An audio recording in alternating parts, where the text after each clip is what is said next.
Hello hello hello. सभी साथियों को बहुत बहुत नमस्कार, गुड मॉर्निंग। साथियों, कैसे हो आप? मैं आशा करता हूं कि आप स्वस्थ होंगे, मस्त होंगे और अपनी तैयारी में व्यस्त होंगे। मित्रों, जैसा कि हमने अगली पिछली क्लासों के अंदर पढ़ा था लोक देवियां और लोक देवताओं के बारे में, तो आपका तीसरा जो पॉइंट है, आज हम पढ़ने वाले हैं राजस्थान के लोक संत और संप्रदाय के बारे में। तो सभी साथियों से निवेदन है, क्लास को अधिक से अधिक शेयर करें और इसे मित्रों लाइक करें। ठीक है, चलो स्टार्ट करते हैं अपना सेशन। आज का सेशन क्या होगा मित्रों? तो वो होने वाला है लोक संत और संप्रदाय। मित्रों, ध्यान रखना, लोक संत और संप्रदाय पढ़ने के लिए आपको सबसे पहले क्या पढ़ना पड़ेगा? तो साथियों, मैं यहां लिख देता हूं, सबसे पहले संत लिख देता हूं, लोक संत। ठीक है, क्लास को चालू करते हैं। यहां लिखा मैंने सबसे पहले लोक संत, और लोक संत जो लिखा हुआ है ना, लोक संत और संप्रदाय को बाद में देखेंगे। ठीक है, क्योंकि संप्रदाय लोक संतों के बाद में उनके द्वारा दिए गए उपदेशों को मानने वाले लोगों के द्वारा प्रारंभ किए गए थे। अब ये जो लोक संत लिखा हुआ है, इसे लोक संत अर्थात लोक संतों की जो भक्ति है ना, क्या है मित्रों? जो भक्ति है, लिखता हूं मैं यहाँ, जो भक्ति है उसे दो भागों में बांटा गया है। अर्थात राजस्थान में जो लोक संतों की जो भक्ति है, उसे दो भागों में बांटा गया है। कैसे बांटा गया है? तो नंबर ध्यान रखना, सबसे पहली जो भक्ति होती है वो किस प्रकार की होती है? तो मित्रों ध्यान रखना, यहाँ एक तो होती है मित्रों निर्गुण भाव की, अर्थात एक तो होती है निर्गुण भाव। एक कैसा भाव है साथियों? निर्गुण भाव है। और सेकंड जो भाव होगा मित्रों, वो होगा अपना सगुण भाव। कैसा होगा मित्रों? सगुण भाव। लेकिन कई बार एग्जाम में क्वेश्चन ये पूछता है, तो एक तो हो गया निर्गुण भाव और एक हो गया सगुण भाव। अब ये निर्गुण भाव का मतलब क्या होता है और सगुण भाव का मतलब क्या होता है, थोड़ा सा आप इसे थोड़ा सीखने की कोशिश करेंगे। ठीक है, ध्यान रखें। तो अब यहाँ जो लिखा हुआ है कि लोक संत हो गया, भक्ति हो जाती है, और निर्गुण और सगुण लिखा हुआ है। तो सबसे पहले यहाँ हम बातें करेंगे कि निर्गुण भाव की भक्ति कैसी होती है और सगुण भाव की भक्ति कैसी होती है। ठीक है, समझो। देखो, ज्यादा कुछ भी नहीं है। क्या लिखा हुआ है? निर्गुण। न अर्थात निर्गुण में पहला शब्द क्या है? न। और न माने होता है नहीं। न माने क्या होता है मित्रों? नहीं। अर्थात अर्थात मैं यहां सीधा लिखूंगा आपके लिए, देखो, कि जिसमें नहीं होती है, लिखता हूं देखो, जिसमें नहीं होती है, जिसमें जिसमें नहीं होती है, जिसमें नहीं होती है, जिसमें नहीं होती है क्या? मूर्ति पूजा। कौन सी पूजा भाई साहब? मूर्ति पूजा। ध्यान रखना, जिसमें नहीं होती है मूर्ति पूजा। अब जिसमें मूर्ति पूजा का उल्लेख नहीं है, अर्थात मूर्ति पूजा नहीं होती है, उस भक्ति को कहा जाता है कैसी भक्ति मित्रों? निर्गुण भाव की भक्ति कहा जाता है। और जिसमें होती है क्या? मूर्ति पूजा। जिसमें मूर्ति पूजा का उल्लेख है, जिसमें मूर्ति पूजा का उल्लेख है, मूर्ति पूजा का उल्लेख है, उसे हम कहते हैं मित्रों क्या? सगुण भाव की भक्ति के। सर कैसे? इसमें नहीं होगी क्या? मूर्ति पूजा। इसका मतलब क्या है? थोड़ा वो सीखो आप। अब नहीं होगी मूर्ति पूजा, अर्थात ईश्वर को अपने हृदय के अंदर मानेंगे, ईश्वर का अंतर ध्यान करेंगे, मूर्ति की पूजा कभी नहीं करेंगे और ईश्वर को अपने हृदय में मानेंगे। ऐसे लोक संतों की भक्ति को क्या कहा जाता है? निर्गुण भाव की शक्ति, सॉरी, भक्ति। उसके बाद में जो मानते हैं किसको? मूर्ति पूजा को। जो मानते हैं मूर्ति पूजा को मित्रों, उन्हें कहा जाता है कैसी पूजा भाई साहब? सगुण भाव की भक्ति के नाम से पुकारा जाता है। तो राजस्थान के लोक संतों की भक्ति को दो भागों में बांटा गया है, एक तो है निर्गुण और एक है सगुण। लेकिन एक बार क्वेश्चन और पूछा गया था कि मीराबाई की भक्ति, बहुत अच्छा क्वेश्चन है, ध्यान रखना। यहां से क्वेश्चन पूछा गया था मीराबाई की भक्ति, तो मित्रों ध्यान रखें, मीराबाई की भक्ति, मीराबाई की भक्ति, मीराबाई की भक्ति कैसी थी? तो मित्रों ध्यान रखेंगे, यहां से जो मीराबाई की जो भक्ति होती है ना, वो होती है माधुर्य भाव की भक्ति। कैसा भाव साथियों? माधुर्य भाव की भक्ति होती है। ये माधुर्य भाव का मतलब क्या होता है? माधुर्य भाव का जो मतलब होता है ना, वो सीखो थोड़ा सा आप। माधुर्य भाव का मतलब होता है जिसमें मूर्ति पूजा भी होती है और भगवान को मित्रों किसके रूप में? इसमें निर्गुण व सगुण दोनों का भाव, निर्गुण प्लस सगुण दोनों का भाव, निर्गुण व सगुण दोनों का भाव आपको देखने को मिलेगा, उस भक्ति को कहा जाएगा कैसी भक्ति मित्रों, माधुर्य भाव की भक्ति। और राजस्थान में किसकी भक्ति, मीराबाई की भक्ति को कहा जाता है माधुर्य भाव की भक्ति। ठीक है, तो ध्यान रखें। तो ये भक्ति हुई किनकी भाई साहब, लोक संतों की। तो सभी मित्रों से निवेदन है क्लास को अधिक से अधिक शेयर करें। अगला पॉइंट देखो थोड़ा सा आपको आगे लेके चलता हूं मैं। उसके बाद में अब हम पढ़ने वाले हैं प्रसिद्ध लोक संत। क्या पढ़ेंगे मित्रों, प्रसिद्ध लोक संत। लो डालते मैंने टॉपिक प्रसिद्ध लोक संतों के बारे में। तो पहला पॉइंट आपके सामने आ गया, प्रसिद्ध लोक संत। लिखा मैंने प्रसिद्ध लोक संत, लोक संत, ये अपना हो गया टॉपिक। और अपना टॉपिक मैंने यहाँ इस तरह से सेट कर दिया। और इसमें हम पहले पढ़ेंगे सबसे नंबर 1 अपनी लोक संत मीराबाई। चलो मीराबाई से ही स्टार्ट करते हैं। किससे चालू करेंगे मित्रों, मीराबाई। लिखा मैंने यहाँ मीराबाई।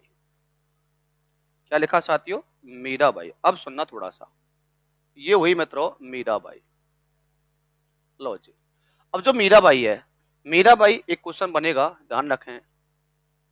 मीराबाई का जन्म कहाँ हुआ था, चलो पॉइंट बनाते हैं छोटे छोटे यहां से। मीराबाई का जन्म, इनका जो जन्म होता है ना, इनका जन्म होता है कुड़की गांव के अंदर। कौन से गांव के अंदर मित्रों, कुड़की गांव में होता है। और कुड़की गांव वर्तमान पड़ता है किसके अंदर, पाली के अंदर। कहा मित्रों, वर्तमान कहां पड़ता है, पाली के अंदर। लेकिन अगला क्वेश्चन, इनका लालन पालन कहां हुआ, मीराबाई का लालन पालन कहां हुआ। इनका जो लालन पालन होता है ना, वो होता है मेड़ता के अंदर। कहां होता है मित्रों, मेड़ता के अंदर। और मेड़ता कहां पड़ता है साथियों, नागौर के अंदर। कहां साथियों, नागौर के अंदर पड़ता है। उसके बाद में अगला क्वेश्चन क्या बनेगा कि जो मीराबाई हैं, इनका जन्म कहां हुआ था। तो मित्रों वो हमने देख लिया है, इनके पिता का नाम क्या था, पिता।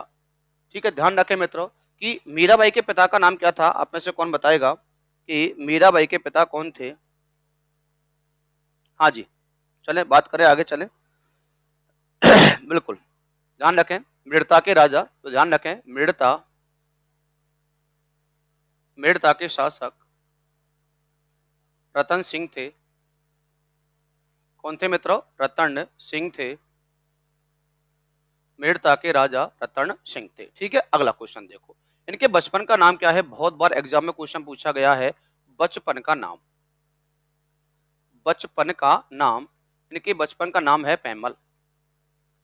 बचपन का नाम क्या है मित्रों, पैमल है। उसके बाद में अगला क्वेश्चन क्या बनेगा, इनका विवाह किसके साथ हुआ था, अर्थात इनके पति का नाम क्या था। इनके पति का जो नाम होता है वो होता है भोजराज। कौन होता है मित्रों, भोजराज। और भोजराज सबसे बड़े पुत्र होते हैं राणा सांगा के। राणा सांगा के ज्येष्ठ पुत्र, राणा सांगा के सबसे बड़े पुत्र होते हैं, राणा सांगा के सबसे बड़े पुत्र थे कौन भैया, भोजराज। अगला क्वेश्चन, उसके बाद में इनके गुरु का नाम क्या था। और मित्रों ध्यान रखना, इनके गुरु का नाम होता है संत रैदास। क्या होता है मित्रों, संत रैदास। अब सुनो थोड़ा सा अगला पॉइंट। उसके बाद में जो मीराबाई है, इनकी भक्ति को क्या कहा जाता है, इनकी भक्ति कैसी थी। इनकी जो भक्ति होती है वो होती है माधुर्य भाव की भक्ति। कौन से भाव की भक्ति भाई साहब, माधुर्य भाव की भक्ति होती है मीराबाई की। अगला क्वेश्चन क्या बनेगा, मीराबाई का वाद्य यंत्र, मीराबाई के द्वारा बजाया जाने वाला वाद्य यंत्र, इसका नाम होता है वीणा। क्या होता है मित्रों, वीणा होता है। क्या होता है साथियों, वीणा होता है। उसके बाद में अगला क्वेश्चन सुनो, अब थोड़ा सा पढ़ लेते हैं मीराबाई के जीवन काल का संघर्ष। मीराबाई के जीवन काल का संघर्ष, जीवन काल का संघर्ष। थोड़ा सा बड़े ध्यान से सुनेंगे, एक कहानी के तहत हम इसे समझने की कोशिश करेंगे। किसे मित्रों, मीराबाई को। एक क्वेश्चन और देख लेते हैं यहाँ। मीराबाई ने एक संप्रदाय चलाया, मीराबाई के संप्रदाय का नाम, इसने एक संप्रदाय चलाया, उस संप्रदाय का नाम होता है दासी संप्रदाय। संप्रदाय का नाम क्या था मित्रों? दासी संप्रदाय। उसके बाद में अगला क्वेश्चन क्या बनेगा? ये जो मीराबाई हैं, क्या है साथियों? मीराबाई, इन्हें राजस्थान की राधा कहते हैं, इन्हें राजस्थान की राधा कहा जाता है, इन्हें राजस्थान की राधा कहते हैं।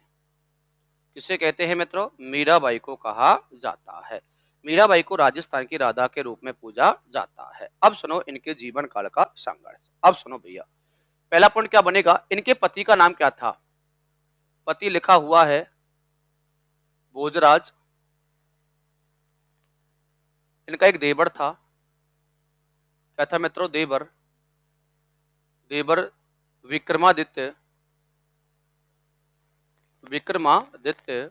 और ससुर, ससुर जो होते हैं वो होते हैं राणा सांगा। कौन होते हैं मित्रों? राणा सांगा। ध्यान रखना थोड़ा सा। अब यहां से आपसे क्वेश्चन पूछ सकता है। अब क्वेश्चन क्या पूछेगा कि मीराबाई को जहर किसने दिया था? ध्यान रखें, जहर का प्याला, जहर का प्याला। यहां से क्वेश्चन बनेगा जहर का प्याला। मीराबाई को जहर का प्याला भेजा, भेजा किसने था? राणा सांगा। और लेकर कौन गया मित्रों? लेकर गया कौन मित्रों? विक्रमादित्य। अर्थात मीराबाई के पति की जब मृत्यु हो जाती है तो पति के बाद अर्थात वो सफेद साड़ी के अंदर अर्थात सफेद वस्त्र धारण कर लेती है और वह भगवान कृष्ण की भक्ति में विलीन हो जाती है। भगवान कृष्ण की भक्ति में लीन हो जाती है और भगवान कृष्ण की भक्ति इस तरह से करती है मित्रों, उन्होंने बिल्कुल दृढ़ निश्चय कर लिया था कि मुझे पाना है किसे? कन्हैया जी को। इसलिए इसे राजस्थान की राधा के नाम से पुकारा जाता है। ये कृष्ण भक्ति किया करती थी।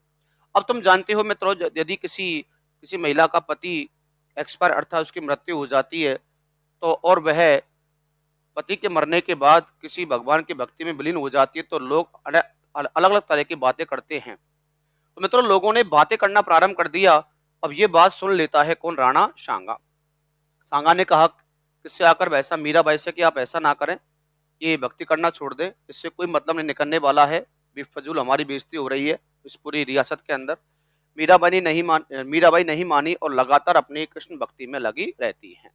तो मीराबाई को अब इस बात से अर्थात राणा सांगा को इस बात से बिल्कुल नफरत हो जाती है कि ये नहीं मानेगी, इसको मारना ही पड़ेगा। तो मित्रों इसे मारने के लिए सबसे पहले राणा सांगा ने किसके हाथों मित्रों? सांगा ने किसके हाथों मित्रों? विक्रमादित्य के हाथों क्या भेजा? जहर का प्याला भेजा। किसके लिए भेजा मित्रों? मीराबाई के लिए भेजा। किसके लिए साथियों? मीराबाई के लिए भेजा। लेकिन भगवान कृष्ण की उपासक होने के कारण मीराबाई उस जहर के प्याले को पीती हैं, लेकिन वह जहर का प्याला विष में अर्थात जो विष था वह अमृत में बदल जाता है, अर्थात मीराबाई नहीं मरती हैं। उसके बाद जब मीराबाई नहीं मरती हैं तो दिमाग खराब किसका हो गया? सांगा का हो जाता है कि तो अब भी नहीं मरी और लगातार कृष्ण भक्ति में लगी रहती हैं। उसके कुछ दिनों के बाद हुआ क्या मित्रों? उसके कुछ दिनों के बाद फिर मीराबाई को मारने के लिए इसने अनेक प्रकार के सपेरों को बुलाया और सपेरों से सर्पों को लिया और सर्प की टोकरी को इसके कक्ष में रखवा दिया।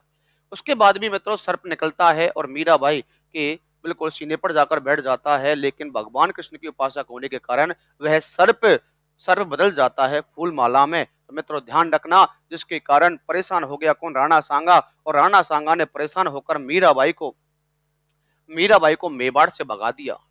कहां से भगा दिया मित्रों? मेवाड़ से निष्कासित कर दिया। और जब निष्कासित किया, जब मेवाड़ से निकाला तो मीराबाई ने क्या किया? यहां से निकलने के बाद मित्रों ध्यान रखना, एक संप्रदाय चलाया। उस संप्रदाय का नाम होता है मित्रों दासी संप्रदाय। संप्रदाय का नाम क्या था मित्रों? दासी संप्रदाय। संप्रदाय चलाया, उस संप्रदाय का नाम था दासी संप्रदाय। जितनी भी महिलाएं जो विधवा हैं वो इसमें जाकर शामिल होने लग जाती हैं और ये संप्रदाय बढ़ने लगा। जैसे ही सांगा को पता चला इस बात का कि मीराबाई अब भी नहीं मान रही है और वो लगातार भगवान कृष्ण की भक्ति खुद कर रही है और लोगों अर्थात उन महिलाओं को इकट्ठा कर रही हैं जो विधवा है, तो इसके बाद सांगा नाराज हो जाते हैं और मीराबाई को यहां से भी भगा देते हैं। उसके बाद में मीराबाई चलती है मित्रों वृंदावन के अंदर। कहाँ चलती है साथियों? वृंदावन। तो मीराबाई ने अपना अंतिम समय निकाला। ध्यान रखें, ये कई बार क्वेश्चन आ चुका है। मीराबाई ने अपना अंतिम समय गुजारा, तो मित्रों ध्यान रखना वो कहाँ गुजारा था? वो वृंदावन मथुरा अर्थात जो अपने यूपी के अंदर है वहां निकाला था। लेकिन एक क्वेश्चन और बनता है कि उसके बाद मीराबाई वृंदावन के बाद चली जाती हैं द्वारका गुजरात। कहाँ चली जाती है मित्रों? द्वारका गुजरात के अंदर चली जाती है। उसके बाद जाती है मित्रों ये कहाँ? द्वारिका। और द्वारिका कहाँ पड़ता है? गुजरात। जिन्हें आप सबको पता होगा नरेंद्र मोदी जी वहां समुद्रयान के माध्यम से अभी चुनाव से पहले देखने गए थे द्वारका को।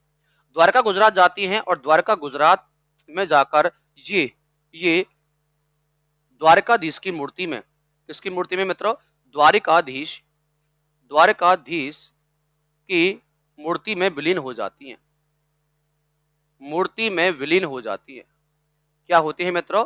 विलीन हो जाती हैं। ठीक है, तो ध्यान रखें मीराबाई का अंतिम समय वृंदावन के अंदर, मूर्ति में विलीन होती है द्वारका गुजरात के अंदर जाकर। जहर भेजा किसने? सांगा ने। लेकर कौन गया? विक्रमादित्य। और इसे मेवाड़ से निकाला। मीराबाई को इसने वैसा राणा सांगा ने। संप्रदाय कौन चलाया मित्रों? दासी संप्रदाय। अंतिम समय कहाँ निकाला? वृंदावन के अंदर। अगला क्वेश्चन, मीराबाई के जीवन काल से संबंधित ग्रंथ। मीराबाई ने रत्ना खाती के हाथों, रत्ना खाती से ब्रज भाषा में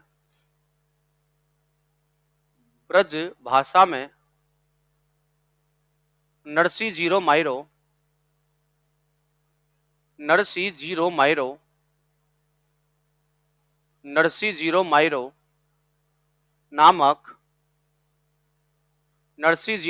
नामक ग्रंथ लिखवाया। नरसी जीरो मायरो नामक ग्रंथ लिखवाया। उसके बाद में अगला क्वेश्चन ये बनेगा, जो मीराबाई हैं, क्या है मित्रों? मीराबाई से संबंधित अन्य ग्रंथ। मीराबाई से संबंधित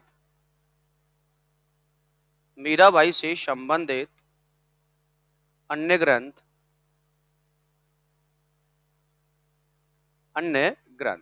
ठीक है, ध्यान रखें मीराबाई से संबंधित अन्य ग्रंथ की हम यदि बात करें तो मित्रों ध्यान रखें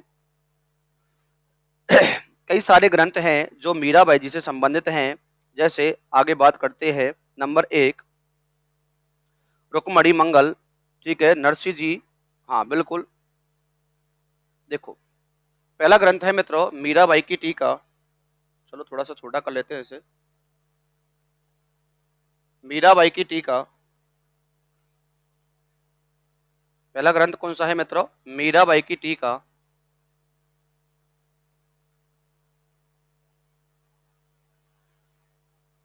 मीराबाई की टीका। उसके बाद में सेकंड बनता है अपना नरसिंह जी।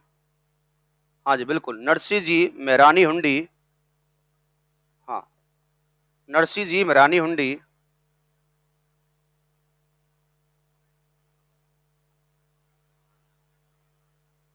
मेहरा री हुंडी।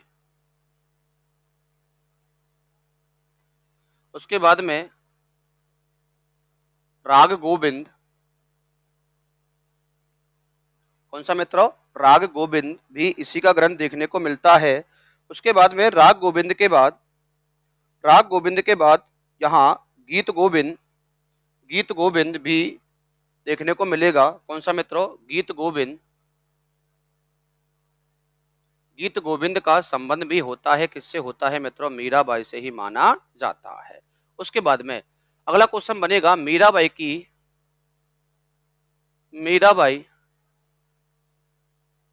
की छतरी जो बनी हुई है, बताओ कहाँ है? मीराबाई की छतरी, रैदास की छतरी कहाँ है? चित्तौड़ के अंदर। तो मीराबाई की छतरी भी कहाँ है मित्रों? चित्तौड़। कहाँ साथियों? चित्तौड़ के अंदर देखने को मिलती है। इसके बाद में एक अच्छा क्वेश्चन बनेगा, राजस्थान में मीराबाई के मंदिर।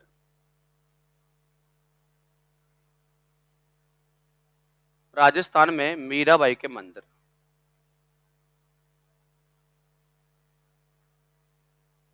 राजस्थान में मीराबाई के मंदिर।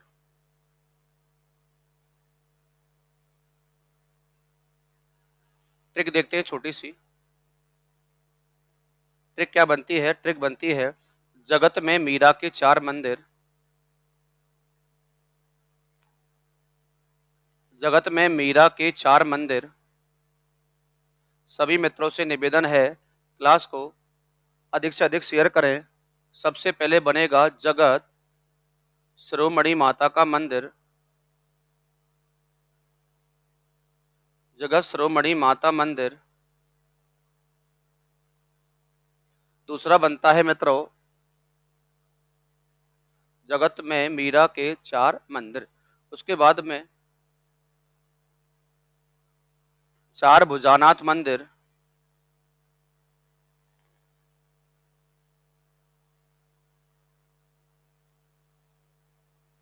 चार भुजानाथ मंदिर। चलो बताओ जगत शिरोमणि माता का मंदिर कहाँ देखने को मिलता है? जल्दी से बता दें आप सभी, जगत शिरोमणि माता का मंदिर कहाँ देखने को मिलता है? तो मीरा के राजस्थान में कितने मंदिर हैं? हाँ जी, जगत शिरोमणि माता का मंदिर कहाँ देखने को मिलता है? बिल्कुल आप सबको पता होगा, आमेर के अंदर। और आमेर कहाँ पड़ता है मित्रों? जयपुर के अंदर। 4 भुजानाथ मंदिर कहाँ देखने को मिलता है? नागौर मिड़ता के अंदर देखने को मिलता है। कहाँ देखने को मिलता है मित्रों? नागौर मिड़ता के अंदर आपको देखने को मिलता है। उसके बाद में अगला क्वेश्चन क्या बनेगा?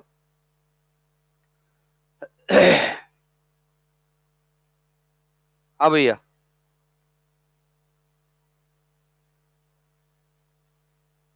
बिल्कुल 4 कुंभ कर लो इसकी जगह, कुंभ कुंभ। जगत में मीरा के 4 कुंभ हैं। और अगला बनता है मित्रों कुंभ श्याम जी का मंदिर, कुंभ श्याम जी का मंदिर। और ये पड़ता है मित्रों कहाँ? चित्तौड़ के अंदर। कहाँ देखने को मिलता है मित्रों? चित्तौड़ के अंदर। तो मीरा के जगत में 4 कुंभ हैं। तो पहला मंदिर कौन सा है मित्रों? अपना आपको देखने को मिलता है जगत शिरोमणि माता का मंदिर। उसके बाद में हाँ जी बिल्कुल, उसके बाद में 4 भुजानाथ मंदिर और उसके बाद में कुंभ श्याम जी का मंदिर। ये सभी राजस्थान के अंदर मंदिर आपको देखने को मिलते हैं किसके? भाई साहब मीरा बाई के। तो मित्रों आज हमने क्या पढ़ा है? तो आज हमने पढ़ा है लोक संत किसके बारे में? मीरा बाई के बारे में। किसके बारे में साथियों? मीरा बाई के बारे में। ठीक है, तो आप सबसे निवेदन है अधिक से अधिक आप क्लास को शेयर करें, लाइक करें इस वीडियो को मित्रों, जितना हो उतना अपने मित्रों तक पहुंचाएं। आज के लिए इतना ही, कल हम पढ़ेंगे संत दादू